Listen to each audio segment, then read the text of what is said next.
সুপ্রিয় দর্শক, বর্তমান সময়ের একটি জনপ্রিয় নাটক হল ব্যাচেলর পয়েন্ট। তরুণ দর্শকদের মনে খুব অল্প সময়ের মধ্যে জায়গা করে নিয়েছে নাটকটি। এই নাটকটির একটি জনপ্রিয় চরিত্র হল শিমুল। আজকের এই ভিডিওতে আমরা জনপ্রিয় এই অভিনেতার ব্যক্তিগত জীবন সম্পর্কে অজানা কিছু তথ্য জানব, তাই ভিডিওটি না টেনে সম্পূর্ণ দেখে থাকুন। ভাই আমি সবুজ। তুমি না মসজিদে জুতা চুরি করতা?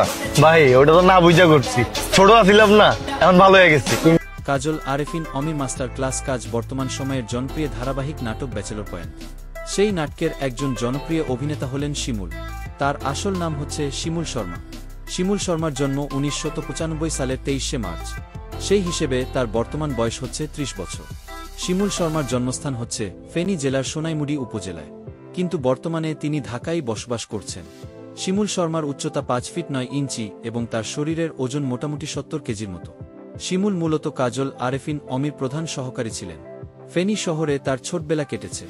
ফেনী পলিটেকনিক থেকে ডিপ্লোমা ইঞ্জিনিয়ারিং সম্পন্ন করে বর্তমানে তিনি কম্পিউটার সায়েন্স ইঞ্জিনিয়ারিং করছেন ঢাকার একটি বেসরকারি বিশ্ববিদ্যালয়ে। শিমুলের পছন্দের রং কালো। শিমুলের সবচেয়ে পছন্দের খাবার হচ্ছে বিরিয়ানি।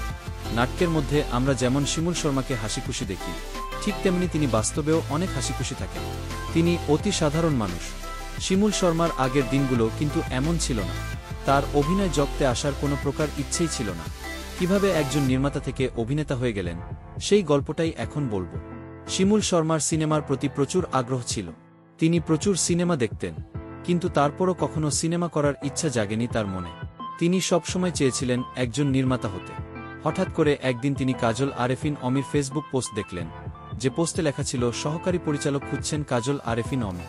সেই পোস্ট দেখে সহকারী পরিচালক হওয়ার জন্য আবেদন করেন শিমুল শর্মা। আবেদন করার কয়েক দিনের মধ্যেই সাক্ষাৎ করার জন্য তার কাছে ফোন আসে। সাক্ষাৎ করার পর কাজল আরেফিন অমির সহকারী হিসেবে নিয়োগ পেয়ে যান তিনি। কাজ শুরু করেছিলেন নির্মাতার 6 নম্বর সহকারী হিসেবে। ব্যাচেলর পয়েন্ট নাটকের সিজন 1-এর প্রথম পর্বে আমরা শিমুলকে দেখতে পেয়েছি, আর তখন থেকেই তার অভিনয়ের যাত্রা শুরু হয়েছে। এরপর থেকেই ছোটখাটো চরিত্রে অভিনয় করে আসছেন তিনি, কিন্তু সিজন 3 থেকে শিমুল শর্মাকে নিয়মিত অভিনয় করতে দেখা গিয়েছে।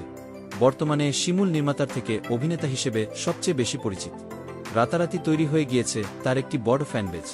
মাসিক ইনকামের কথা বলতে গেলে শিমুল ব্যাচেলর পয়েন্টের প্রত্যেকটি পর্বে অভিনয় করার জন্য 10 থেকে 15,000 টাকা পর্যন্ত নিয়ে থাকেন।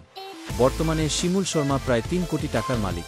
তো বন্ধুরা, বর্তমান সময়ের জনপ্রিয় নাটক সিরিয়াল ব্যাচেলর পয়েন্টের জনপ্রিয় অভিনেতা শিমুল শর্মাকে আপনার কেমন লাগে জানিয়ে দিন কমেন্ট করে। আর ভিডিওটি ভালো লেগে থাকলে একটি লাইক দিয়ে চ্যানেলটি সাবস্ক্রাইব করুন। ধন্যবাদ।